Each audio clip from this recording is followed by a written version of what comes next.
The courtroom was louder than I expected, not with shouting, but with confidence. My husband's confidence. He didn't look at me when he spoke.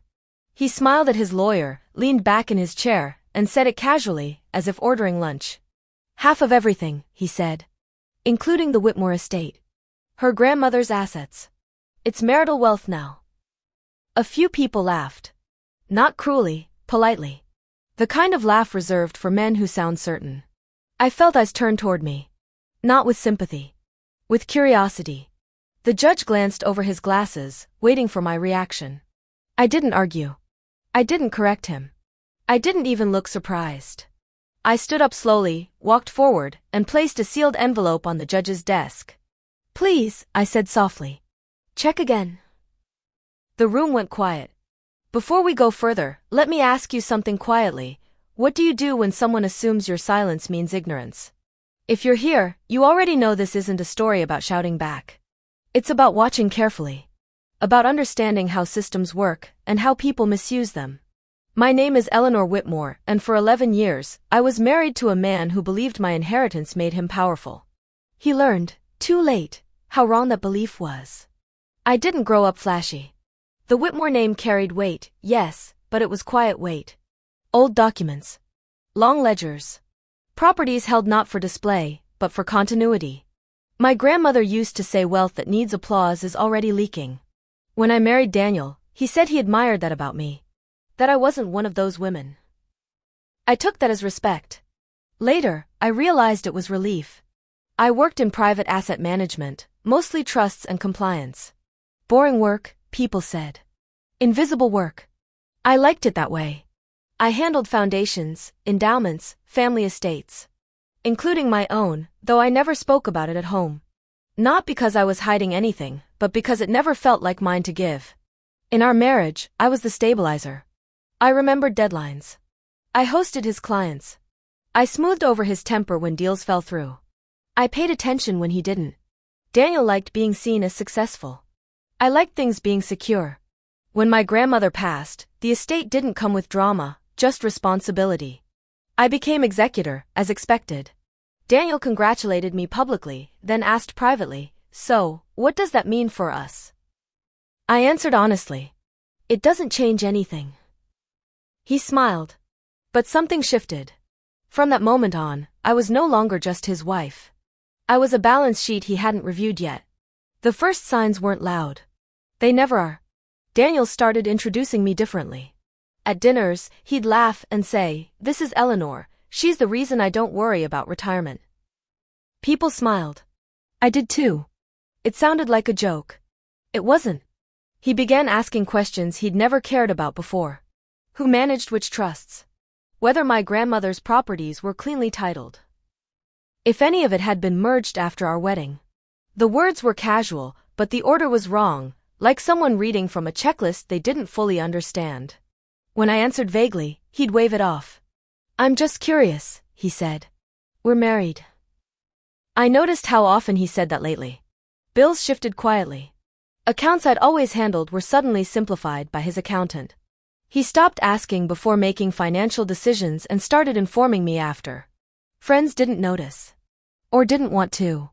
To them, Daniel was ambitious, confident, a little entitled, but that's how men like him are expected to be. Once, at a fundraiser, he joked that he'd married well. The laughter lingered too long. I felt it settle somewhere behind my ribs. That night, I reviewed our prenuptial agreement. Not with fear, just clarity. I hadn't read it in years. It was still airtight. Carefully drafted. Unromantic. Protective. I slept well after that. Daniel didn't know I'd stopped reacting. He thought my calm meant comfort. It meant attention. By the time Daniel asked for a separation, he was already rehearsed. He spoke in conclusions, not questions. Said things like, "This is best for both of us, and we've grown in different directions," as if we were a case study. He moved into a furnished apartment his firm conveniently covered. I stayed in the house we shared, because it was easier, and because he assumed it was temporary. The first legal filing arrived 3 weeks later. Not for divorce, yet, but for asset clarification. His lawyer requested disclosures that went far beyond marital property. They asked for trust instruments, estate schedules, documents dated decades before our wedding. I responded through counsel. Brief. Precise. Within the law. Daniel didn't like that. At mediation, he leaned forward and said, "You're overcomplicating this. Half is fair." Fair. The word people use when they want generosity without context. When I didn't answer immediately, he smirked. "Don't worry," he added. "The judge will see it my way." I let him think that. Friends started choosing sides quietly. Invitations slowed. Conversations changed tone. People assumed I was being difficult. Protective women always are. I said nothing publicly. No statements. No explanations. Silence unsettles people more than denial. Behind the scenes, Daniel grew bolder. He told colleagues he was entitled to the Whitmore assets. That his marriage had absorbed them. Someone repeated it to me with concern, expecting panic. I thanked them and went back to work. Confidence, I learned, grows fastest when it isn't challenged.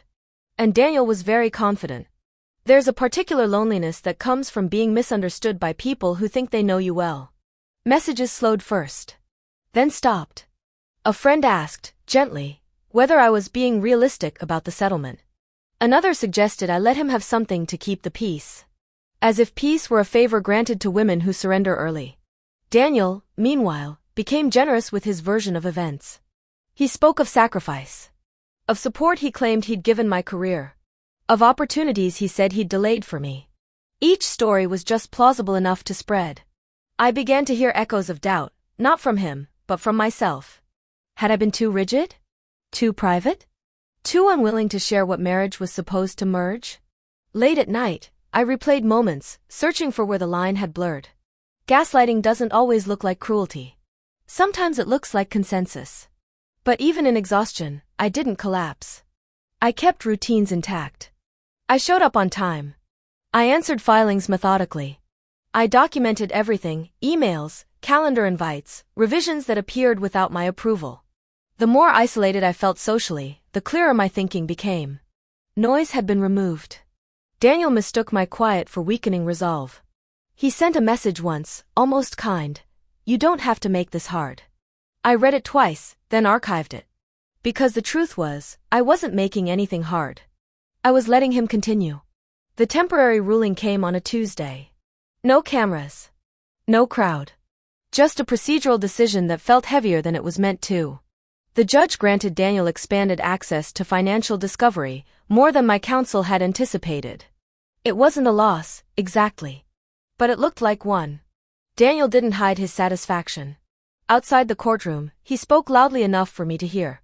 "See? Transparency," he said, smiling at his attorney. "This is going our way." By that afternoon, the rumor had traveled. Messages returned, tinged with pity. Someone sent flowers. Another offered a referral to a good settlement consultant. I accepted none of it. At home, I spread the documents across the dining table. Years of filings. Trust amendments. Letters signed in my grandmother's careful hand. The legal structure was complex, but deliberate. Designed to withstand scrutiny, not sentiment. Still, there was a moment, just one, when the weight of it pressed in. When I wondered how easily perception becomes reality. How quickly confidence turns contagious. Daniel filed again. This time, he claimed commingling. Marital contribution. Implied control. Each assertion was wrong. Not legally wrong, that would have been easy, but strategically wrong. He was building a narrative that required me to speak. To defend. To react. I didn't. Instead, I began assembling something else. Quietly. Without urgency. I requested certified copies. Pulled correspondence he didn't know existed. Traced timelines that didn't align with his claims. From the outside, it looked like I was losing ground. Inside, the map was becoming clear. Endurance isn't dramatic. It doesn't announce itself. It looks like routine. I continued going to work. Continued managing other families' legacies while my own was dissected. There was something grounding in that, seeing how carefully wealth had been protected by people who understood patience better than power. At home, I simplified. Removed anything that felt reactive. No late-night emails. No emotional calls. I slept at regular hours. I walked every morning without headphones, letting my thoughts settle instead of spiral. Daniel, sensing the lack of resistance, grew restless. He sent longer messages now. Explanations layered with accusation. Then apologies that never quite reached responsibility. I didn't reply. Instead, I watched patterns repeat. Filings timed after social events. Claims introduced when he felt publicly confident. Arguments that relied on volume rather than evidence. The clarity was almost relieving. I wasn't enduring for survival, I was enduring for accuracy. Every unchecked assumption he made added to the record. Every overreach created contrast. By the time the final hearing was scheduled, Daniel believed momentum was on his side. He told mutual acquaintances the outcome was basically settled. He booked a vacation for the week after. I prepared a single envelope. Nothing in it was new. That was the point. The shift didn't arrive as anger or resolve. It arrived as recognition. Once I stopped asking why Daniel was doing this, the shape of it became obvious. Every move followed the same rhythm: confidence first, pressure second, retreat disguised as generosity. He wasn't improvising. He was repeating what had worked for him before. Deadlines he pushed when he thought I'd fold. Claims he withdrew only after they'd done social damage. Statements framed to sound reasonable, never precise. He relied on fatigue. On the assumption that eventually, I would want this over more than I wanted it correct. That's when I understood the mistake he'd made. Daniel thought the case was about money. It wasn't. It was about authorship, who got to define what belonged to whom, and why. As I laid out the timeline, the inconsistencies became almost instructional. He claimed entitlement before eligibility. He cited contributions before documentation. He referenced assets that legally never passed through my hands at all. I saw it clearly then. He didn't understand the structure he was trying to seize. He assumed marriage flattened everything into shared territory. It doesn't, at least not when history is documented properly.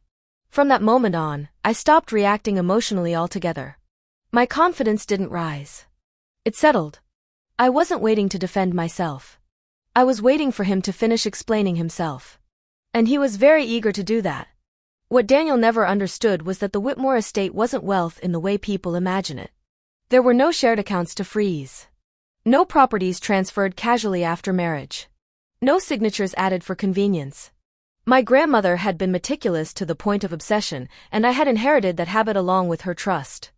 The estate existed through layered instruments, generation-skipping trusts, irrevocable clauses, protective provisions triggered by divorce filings.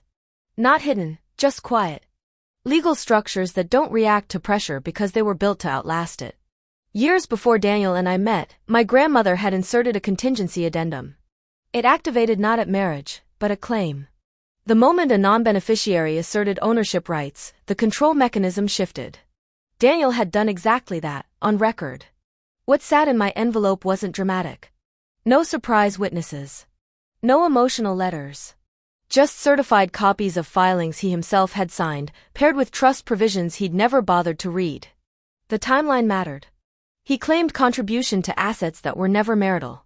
He requested discovery on trusts explicitly protected from spousal claims. He argued entitlement after triggering a clause that removed discretionary access entirely. The law doesn't punish arrogance. But it does document it. I also had correspondence, emails between his attorney and mine, where warnings were politely issued and ignored. Opportunities to withdraw claims without consequence. Declined. None of this required interpretation. It only required sequencing. Daniel thought confidence would carry him. He believed volume created reality. He didn't realize he was creating a record so clean it required no argument from me at all. The advantage wasn't secrecy. It was inevitability. I didn't need to reveal it early. I just needed him to keep talking. As I watched Daniel maneuver, I noticed a quiet change within myself. It wasn't sudden. It was the subtle shift that comes when you stop seeking validation from people who have none to give. For years, I had measured my worth against how others perceived my composure, my patience, my discretion. Now, none of that mattered. My worth was in the facts, in the documentation, in the deliberate pace at which I acted. The law, the estate, and my own preparation didn't care about appearances. They cared about precision. I stopped questioning whether friends would understand. Whether colleagues would whisper about my detachment. Whether Daniel would think he'd won in some small, symbolic way. I started to feel calm, almost detached. Confidence was no longer something I projected, it was the quiet knowledge that, legally and structurally, the outcome was in my hands. I didn't need to defend myself, I needed only to let the process unfold. In this stillness, I realized the most dangerous thing for someone like Daniel wasn't confrontation. It was indifference backed by inevitability. Every boast, every assumption, every attempt to intimidate me had become a building block for the eventual collapse. His arrogance was no longer a threat, it was evidence. By the time the hearing approached, I wasn't nervous. I wasn't anxious. I wasn't even angry. I simply understood the scope of control I had cultivated through patience, observation, and unwavering adherence to facts. The woman he thought he could underestimate was no longer reacting to him. She was waiting for him to reveal his own mistakes. And he would, because that was exactly what his confidence demanded. In the week before the final hearing, I moved deliberately. Each step was measured. Nothing rushed. Nothing visible. My goal wasn't to intimidate, it was to organize. I reviewed every document, verifying signatures, timestamps, and clauses. Each email thread between Daniel and his attorney was printed and logged. Every trust amendment, every property schedule, every account statement was double-checked. Nothing could be questioned, nothing could be ignored. I consulted my lawyer once a day, not for advice on strategy, but to confirm that the path I'd mapped was airtight. I didn't need suggestions, I needed confirmation that the sequence was flawless. At home, I prepared the envelope. Inside were certified copies of filings, clearly marked sections of the trusts, and a concise cover note for the judge. I made sure it was tidy, unassuming, and impossible to misread. The legal weight of the documents spoke louder than any argument I could make verbally. Meanwhile, I observed Daniel. The emails he sent became increasingly hasty, filled with assumptions about what I'd do. He scheduled calls at odd hours, thinking urgency would pressure me. He visited the courthouse several times before the hearing, confident his presence alone was persuasive. Every move he made reinforced the clarity of my plan. I arranged seating with my lawyer. The envelope would be on the judge's desk before opening statements. I did not need to announce it. I did not need to threaten. I only needed to place it precisely where it belonged. I rehearsed walking to the desk calmly, standing for the judge's attention, and delivering the note with composure. Nothing dramatic. No theatrics. Just accuracy. By the night before the hearing, I felt no fear. I felt no anticipation. I felt certainty. Daniel, on the other hand, was pacing. I would later learn he had stayed awake, reviewing the very filings he believed would secure half the estate, unaware that the clause he tried to claim against had already stripped him of any standing. Every detail was in place. Every step was calculated. Every moment of patience had prepared me for one inevitable act, letting the law, not emotion, speak. The courtroom smelled of polished wood and quiet tension.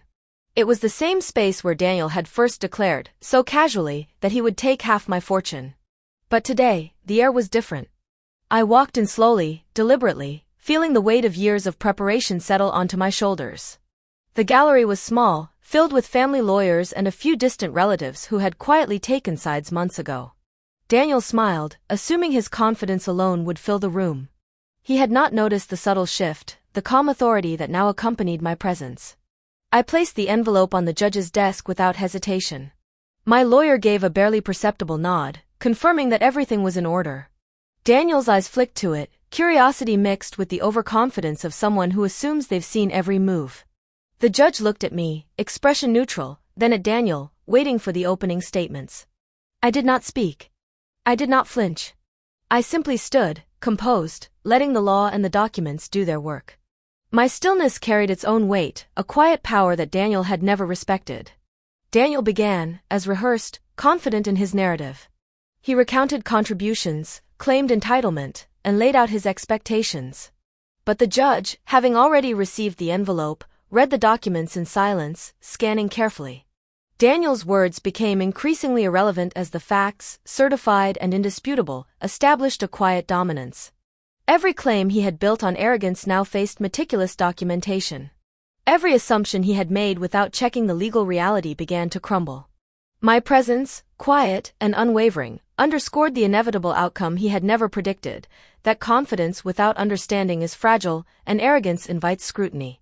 The room, familiar with procedural decorum, felt the tension shift.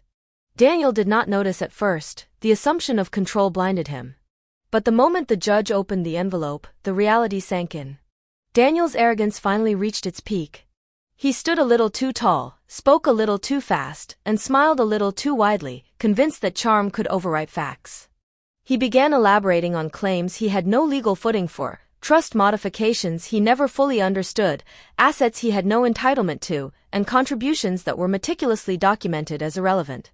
Every sentence he delivered, every confident gesture, only tightened the net around him. The judge listened, expression unreadable, eyes flicking occasionally to the envelope that lay between us. My documents did not shout. They did not accuse.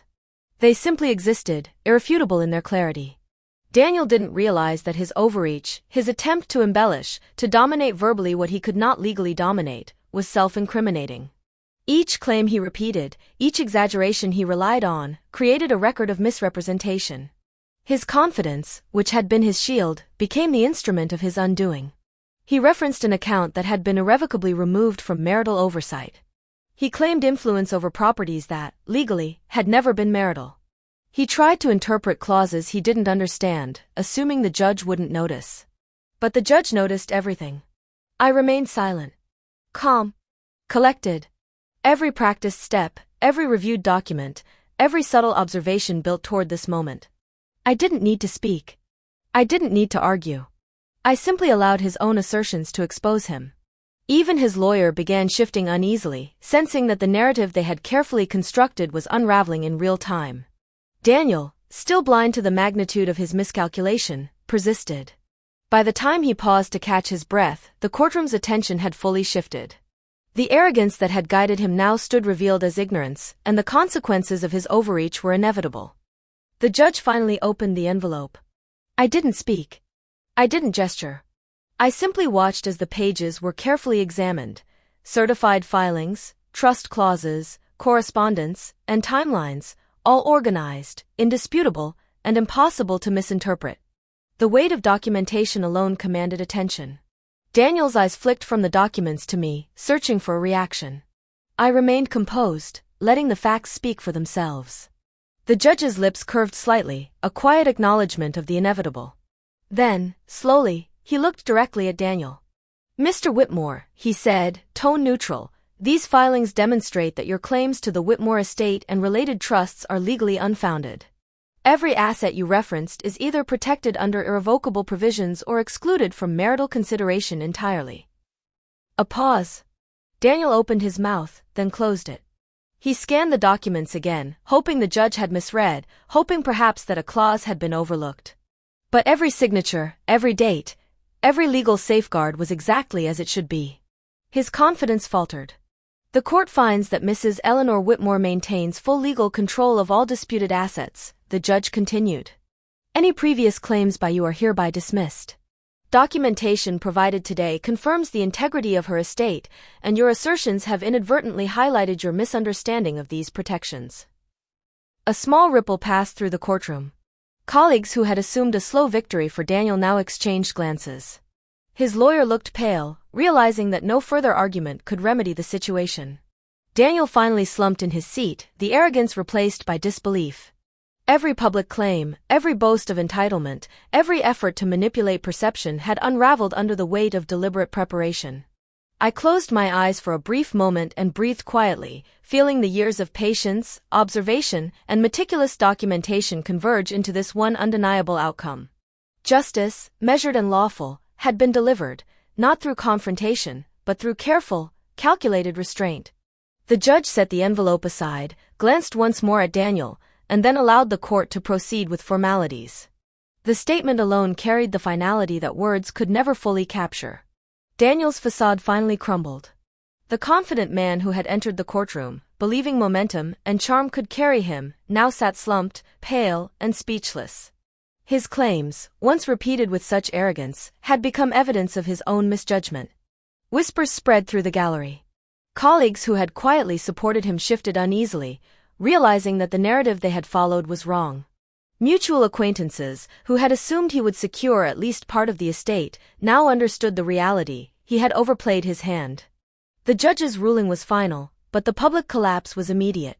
Daniel's reputation, carefully cultivated over years, cracked under the weight of his hubris. He had assumed that confidence alone would suffice. It had not. And everyone present saw it.